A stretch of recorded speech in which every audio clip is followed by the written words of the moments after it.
I sold your car. Derek did not even look up from his phone, as he threw a crumpled receipt at my chest. My cards got declined at the caterer an hour ago. The investors were watching, and I needed cash right now to cover the deposit. I stood there, frozen. You sold my Honda? Derek, I pay for that car every month. It is how I get to work.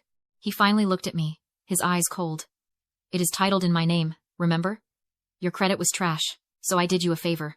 Legally, it is my property. And I liquidated it. He smirked. I barely got enough to cover the champagne. Next time, buy a better car if you want it to matter. I swallowed the lump in my throat and stared at the floor.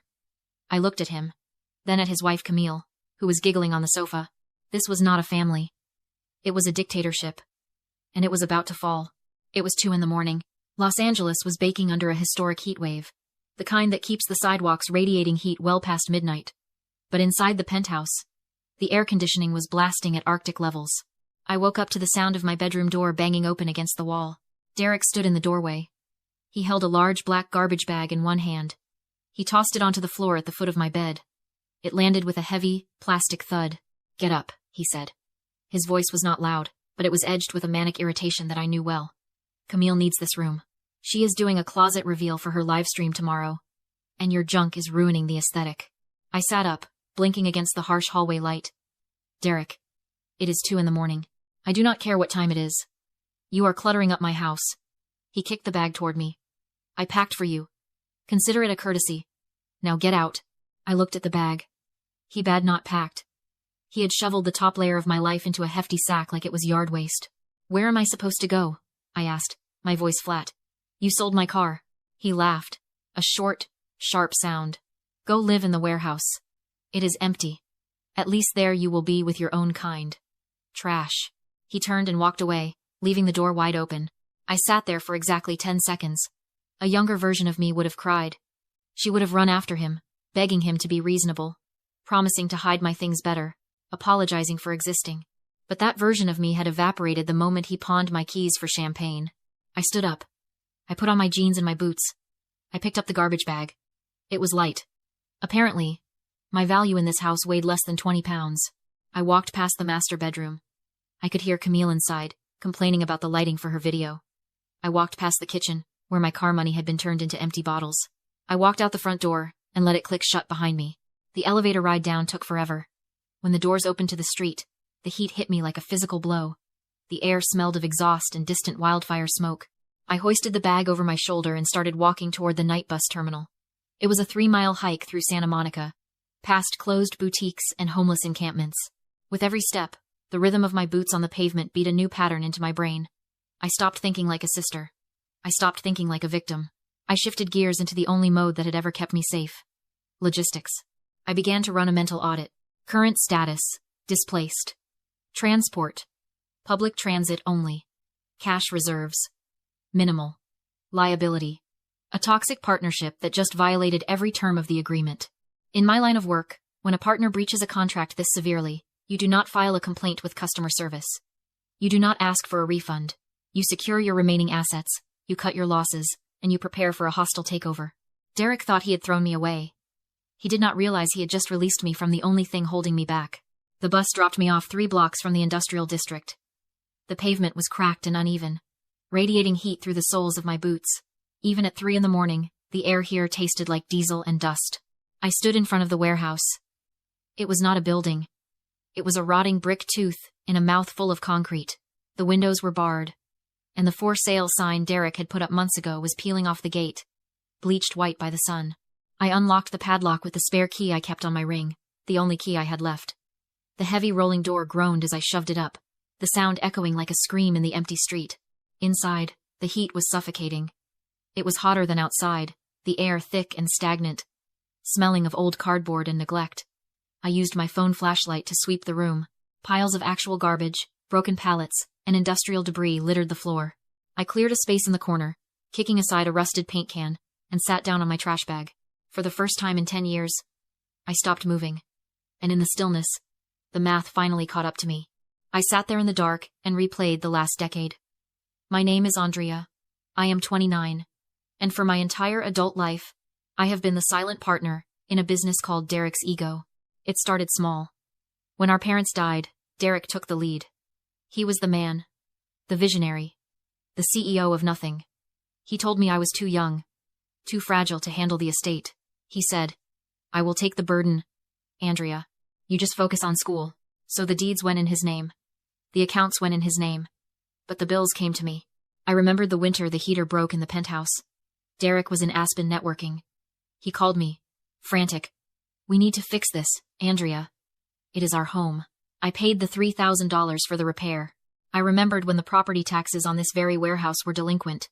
He told me, "We are going to lose the family legacy if we do not act." I drained my savings account to pay the county. He loved the word we.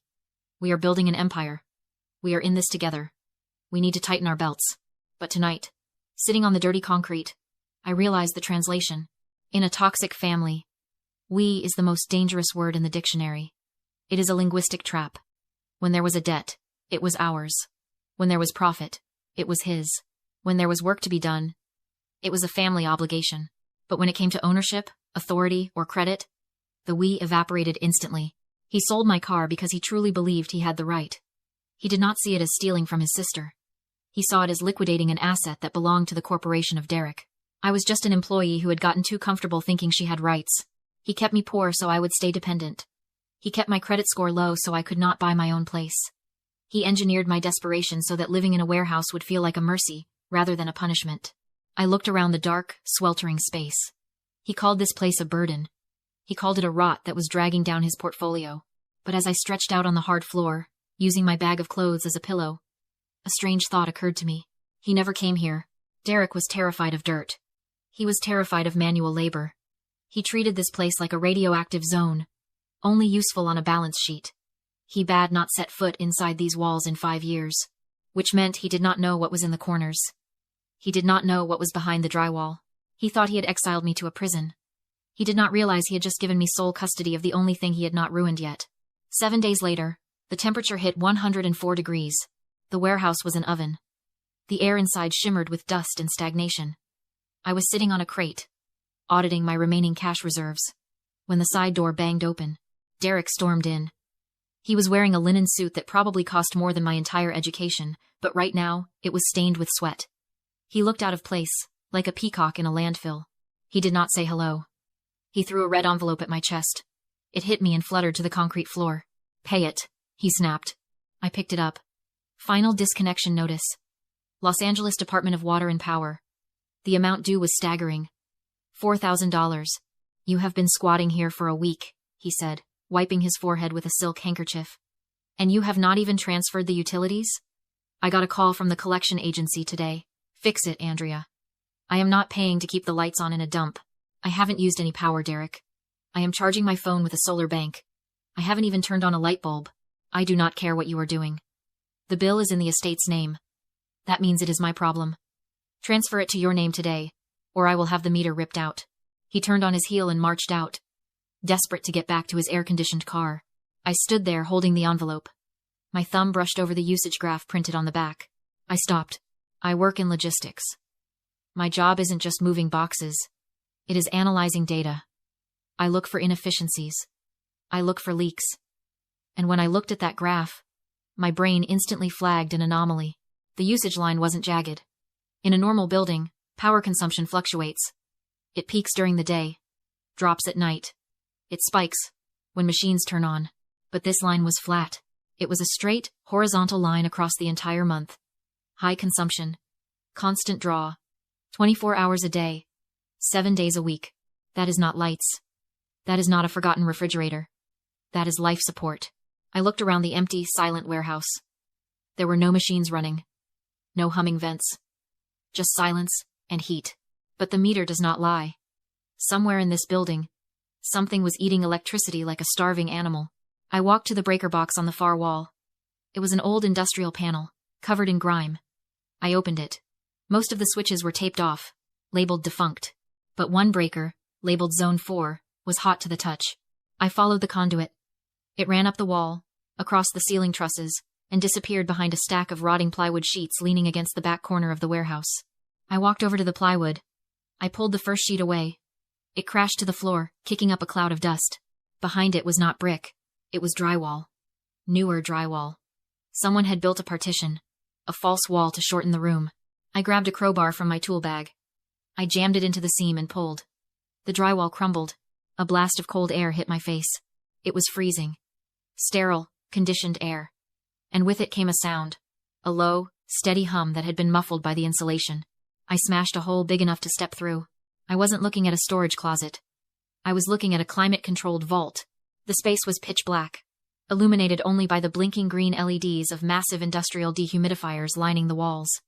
They were the source of the hum. They were the reason for the bill. I raised my flashlight. The beam cut through the darkness and hit something that looked like a giant, clear blister. It was a car capsule. An inflatable storage bubble used to preserve high-end vehicles in a vacuum. And there wasn't just one. There were 12. 12 shimmering bubbles lined up in military precision. I walked to the first one. My flashlight beam danced over the curve of a fender. Highland green paint. Fastback roofline. My heart hammered against my ribs. I knew that car. Everyone knew that car. It was a 1968 Ford Mustang GT. But it was not just any Mustang. I saw the dent in the rear bumper, the specific, unrepaired damage from a famous chase scene. This was the Bullitt Mustang. I moved to the next bubble. A 1961 Ferrari 250 GT California Spider. Red. The license plate read, nervous. I stumbled back. Derek called this place a burden. He called it a rotting tooth. He threw a disconnection notice at me because he was too cheap to pay the bill. He did not know. He had never looked. He had never checked the meter. He was so blinded by his own arrogance that he had been sitting on top of the holy grail of Hollywood history and treating it like a landfill. I was not standing in a warehouse anymore. I was standing in a bank vault. And I was the only one who knew the combination. I did not call Derek. I did not call the power company. I called Graham. Graham was a freight specialist I had worked with on a nightmare logistics contract 2 years ago involving a shipping container of vintage watches headed for Dubai. He did not ask questions. He just knew what things were worth.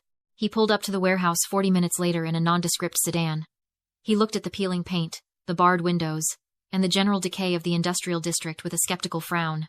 "You said you had a cargo issue, Andrea," he said, stepping over a puddle of oil near the entrance. "This looks more like a demolition site." "It is not about the building, Graham. It is about the inventory." I led him to the false wall. I handed him a flashlight. "Zone 4. I said. "Take a look." He stepped through the hole in the drywall. I heard his breath catch. Then silence. Long, heavy silence. I followed him in. He was standing in front of the Bullitt Mustang, his face inches from the plastic bubble. He was not looking at it like a car. He was looking at it like a religious artifact. "The dent is real," he whispered. "The camera mount welds are still on the rocker panels." He moved to the next bubble. "The red Ferrari. The 1961 California Spider," he murmured. "From Ferris Bueller's Day Off. They said the hero car was destroyed. They said it was crushed." He turned to me, his eyes wide. "It was not crushed. It was hidden." He spent the next 20 minutes moving down the line. He checked VIN plates through the plastic. He inspected tire treads. He was shaking. Actually shaking. Finally, he walked back to me. He took off his glasses and wiped them on his shirt. "Andrea," he said, his voice unsteady.